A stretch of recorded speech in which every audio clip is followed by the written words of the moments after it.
भारत माता की राजनीति राजनीति लूट खसूट लूट खसूट भ्रष्ट नीति तानाशाही भ्रष्टाचारी भ्रष्टाचारी लूट खसूट लूट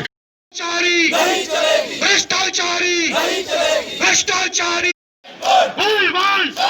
भूमिभाल भूमिभाल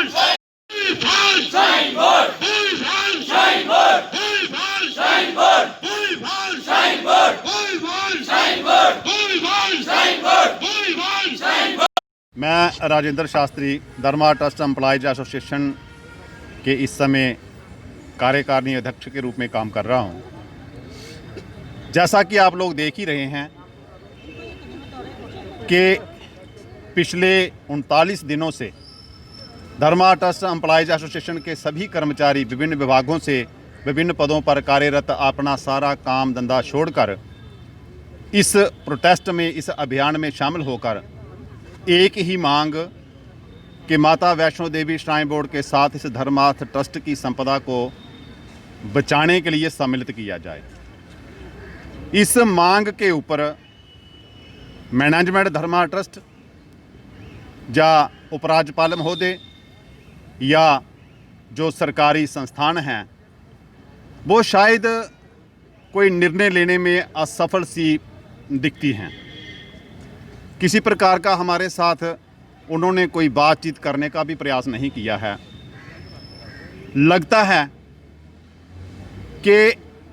ये जितने भी लोग हैं बड़े बड़े पदों पर बैठे हुए वो संलिप्त हैं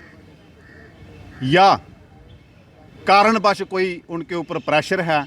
क्योंकि जो धर्मा ट्रस्ट की मैनेजमेंट को चलाने वाले लोग हैं वो एक रॉयल फैमिली से संबंधित हैं, एक राज परिवार है और वह प्रतिष्ठित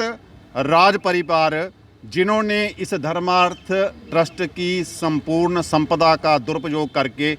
अपने जीवन भर में एक ही कार्य किया है कि जितनी इसकी ज़मीनें हैं, जितने मंदिरों के साथ जितने भी उनके आय के साधन हैं उनको बेचो, खाओ, पियो और सो जाओ। उन्होंने कभी भी कर्मचारियों के ऊपर जो श्रद्धालु इन मंदिरों में दर्शन के लिए आएँ उनके लिए कोई सुचारू रूप की कोई सुव्यवस्था बने, उसके लिए कभी भी इन्होंने प्रयास नहीं किया है। आज ये जो देवालय आप देख रहे हैं, इन देवालों में विश्व भर से श्रद्धालु आता है और इनकी दुर्दशा ये है कि जो श्रद्धालु दर्शनार्थी आता है दर्शन के लिए, उसको रहने खाने की तो बड़ी दूर की बात है, हाथ धोने के लिए इनके पास पानी की व्यवस्था नहीं है, शौचालय इत्यादि जाने के लिए इनके पास शौचालयों की जो है सुविधा नहीं है। उनको कैसे सुचारू रूप से उनसे पूजन अर्चन करवाया जाए, कैसे उनको रुकवाया जाए, लंगर व्यवस्था की जाए, ये तो बड़ी दूर की बात है। अगर जो हमारी मांग है वो केवल हमारे अपने स्वार्थ की मांग नहीं है, हमारी मांग इस संपदा को बचाना, धर्मार्थ ट्रस्ट की ही नहीं, जम्मू कश्मीर में जो पर्यटक के साथ आय के साधन हैं उनको इम्प्रूव करना और धर्मार्थ ट्रस्ट की जो बची हुई संपदा है वो सुरक्षित रहे। जो कर्मचारी हैं ये धर्मार्थ ट्रस्ट के कर्मचारी ना होकर माता वैष्णो देवी श्राइन बोर्ड के कर्मचारी हो जाएं, ताकि कर्मचारियों की जो मूलभूत सुविधाएं हैं वो इनको प्राप्त हो सके।